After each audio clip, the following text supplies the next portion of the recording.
Monsieur le ministre, au niveau de l'économie, il y a un constat qui est fait. La Côte d'Ivoire ne paye plus ses dettes, tant au plan extérieur qu'au plan interne. Les entreprises éprouvent de grosses difficultés, alors que quand on jette un coup d'œil sur l'ossature du budget qui a été élaboré par le gouvernement, on remarque qu'une bonne partie est consacrée à la dette intérieure et à la dette extérieure. Le ministre Charles Kofi Dibi, il a annoncé récemment, il a envoyé un courrier aux créanciers extérieurs de la Côte d'Ivoire pour leur dire que la Côte d'Ivoire ne pourra pas payer des dettes cette année en 2011. Je parle notamment du Club de Paris et de celui de Londres. Ma question est de savoir quand la Côte d'Ivoire va reprendre ses engagements vis-à-vis de ces deux catégories de bailleurs de fonds. Le paiement de la dette, oui, là aussi, évidemment que dans le budget qui a été construit, il est prévu que l'État de Côte d'Ivoire paye ses dettes. Paye ses dettes au plan national, paye ses dettes au plan international. Pour que ce soit très clair.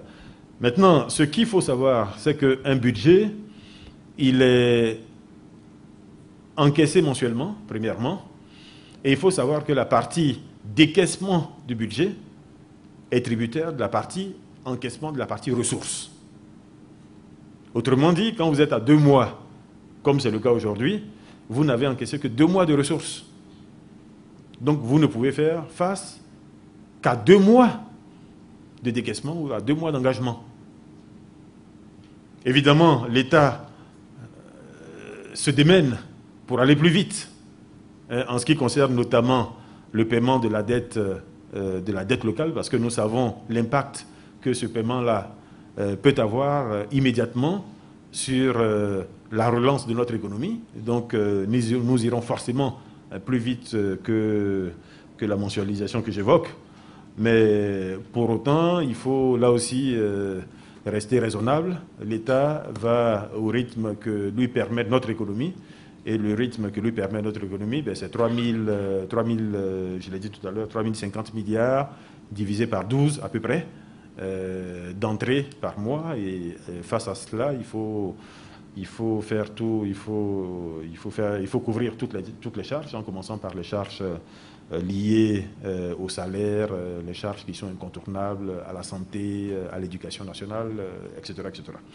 Bon, donc là, juste pour là aussi terminer avec ce point, il faut savoir que ce budget, bien qu'en croissance, est un budget qui a été fortement marqué par la crise que nous avons vécue. Il a été très fortement marqué par la crise que nous avons vécue parce que nous nous retrouvons avec un budget qui, au plan des charges, donc au plan des utilisations, est en forte augmentation.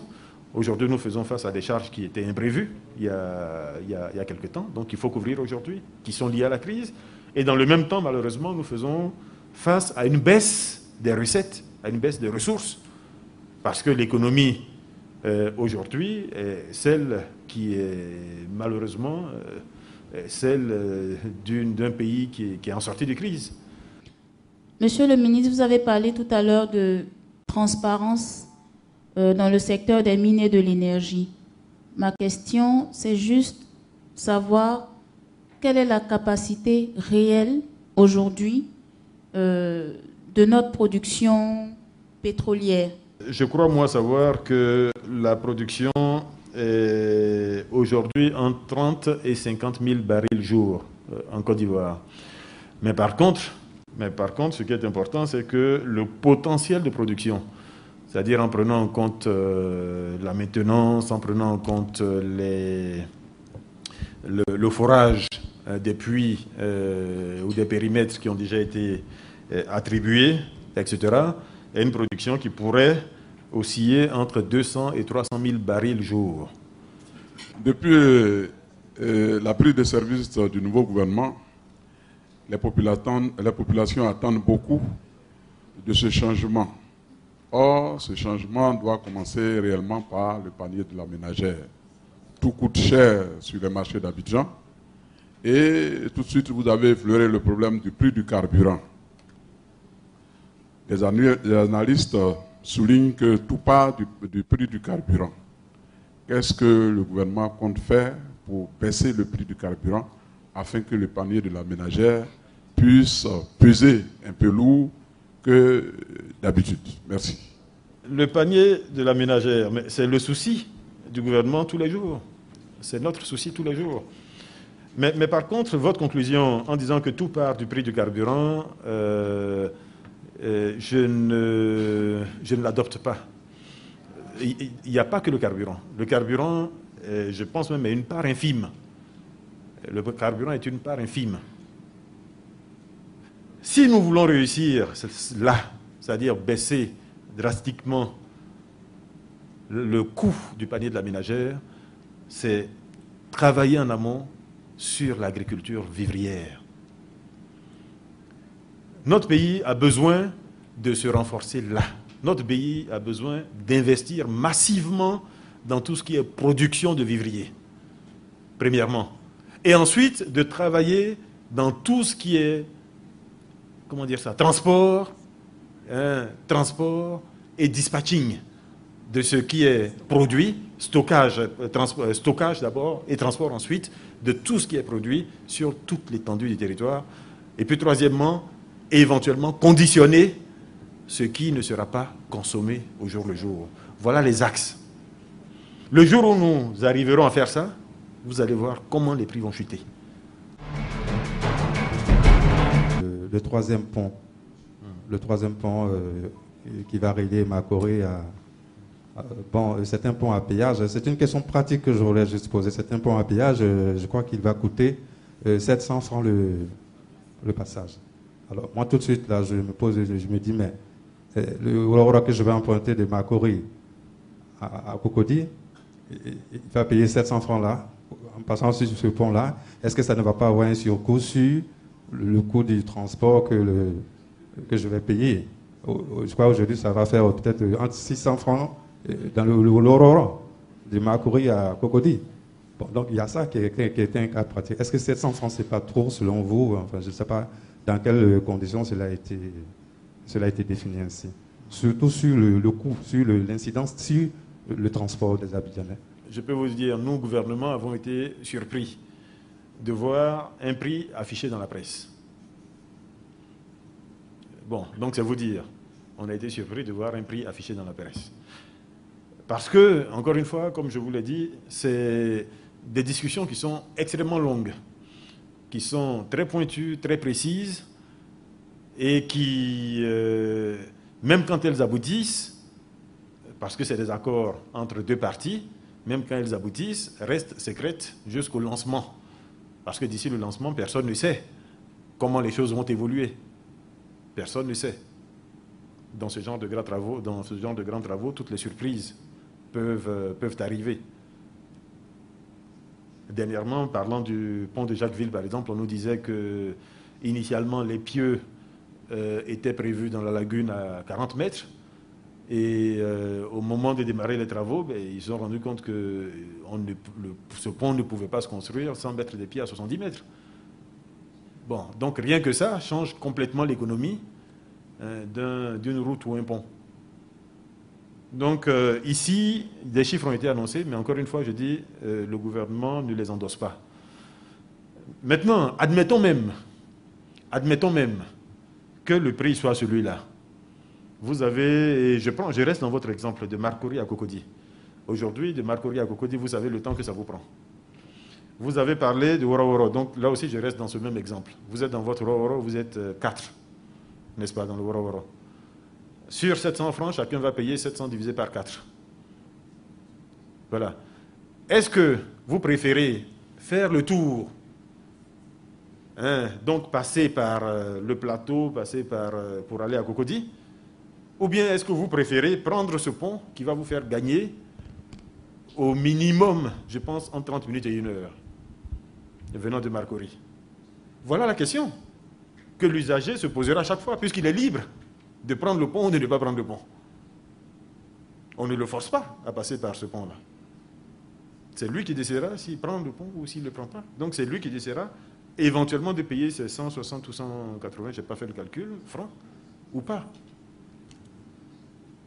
S'il ne veut pas prendre le pont, c'est tout à fait libre, effectivement, de prendre toutes les autres voies qui peuvent le mener au même point. En ce qui concerne les infrastructures maintenant, vous avez dit tout à l'heure que les travaux vont reprendre nécessairement en ce qui concerne le prolongement de l'autoroute du Nord, cette fois-ci jusqu'à Bouaké, alors que le projet initial c'était jusqu'à Yamoussoukro. Alors, est-ce que vous pouvez nous en dire plus sur le prolongement qui va intervenir? En ce qui concerne la voie express Grand Bassam, je crois savoir là aussi que le financement était bouclé et que l'attente ou le retard venait de la mise en place de la part apportée par l'État de Côte d'Ivoire. Bon, donc, j'allais dire, c'est des choses qui sont souvent longues. C'est des choses qui sont souvent longues parce que c'est un peu comme pour le troisième pont. Il faut discuter point à point pratiquement pour arriver au coût qui est le plus faible possible payé par l'usager quand c'est une voie à péage. Donc, quand vous n'avez pas bien discuté sur tous les éléments en amont, quand vous n'avez pas eu tous les financements qu'il fallait et que vous êtes obligé de faire appel à du financement privé qui a besoin d'être rémunéré, forcément derrière, vous avez un coût qui est important. Et comme pour le troisième pont, quand le coût est aussi important, l'État seul ne peut pas assurer la totalité de l'apport qui est attendu de lui. Donc c'est cet apport qui est complété avec des financements additionnels qui, eux, sont apportés par des privés. Et ce sont ces financements additionnels qui doivent être remboursés par le péage à ces privés-là. Aujourd'hui, on a eu des promesses électoralistes qui nous ont parlé de création d'emplois. On se rend compte que dans le secteur privé comme dans l'administration publique, il y a des licenciements tous azimuts. Qu'est-ce que le gouvernement fait pour que ce hiatus-là n'existe plus entre la promesse électoraliste et ce qui se vit sur le terrain? Merci. On ne peut pas demander à un gouvernement qui est là depuis 2 mois et qui est sorti de la crise que nous avons connue. On ne peut pas demander à ce gouvernement, après 2 mois, de résoudre un problème aussi important que celui de l'emploi. Mais par contre, c'est un engagement du gouvernement. Et je pense que c'est ça que vous devez noter. C'est un engagement du gouvernement. Un engagement du gouvernement à créer les conditions qui font que l'économie repart, que de la croissance est créée. Et si de la croissance est créée, naturellement, des emplois derrière seront créés. Voilà l'ordre dans lequel les choses se font. Ce n'est pas l'État qui va demander à telle ou telle entreprise de recruter telle ou telle personne. Ce n'est pas comme ça que ça se fait. Et vous le savez au moins autant que moi. Donc l'État créera toutes les conditions pour que l'économie reparte. L'État créera toutes les conditions de performance de notre économie et nous sommes persuadés que ces conditions de performance, l'État est tout à fait en mesure de les créer. Je peux vous assurer que dans les 5 ans, avant la fin des 5 ans, les résultats seront là et ils seront palpables. Ils seront visibles de tous les Ivoiriens, ça je peux vous l'assurer. Donc si dans 5 ans, vous avez la même question et que je suis encore porte-parole, je suis tout à fait disposé à vous répondre ce jour. Pour ce qui est de l'école, monsieur le ministre, il y a également jusqu'à maintenant, dans certaines localités, des écoles qui n'ont pas encore réouvert. Parce que les enseignants sont partis, les élèves même qui sont partis avec leurs parents ne sont pas revenus. Beaucoup d'enseignants sont encore à l'extérieur, les écoles n'ont pas encore ouvert. Alors, au moment où on annonce les examens, et où on annonce également la reprise des cours pour l'année académique 2011-2012. Alors, quelles sont les dispositions prises pour ces écoles qui n'ont pas encore ouvert? Donc, ce que vous dites, effectivement, tout le monde le comprend. C'est pénible pour nous-mêmes, gouvernement. C'est pénible pour nous-mêmes, gouvernement. Mais ce que je peux vous assurer, c'est que toutes les dispositions sont prises pour que la situation se normalise, que les enfants puissent revenir, que les familles puissent revenir. et que l'école puisse redémarrer dans ces zones-là.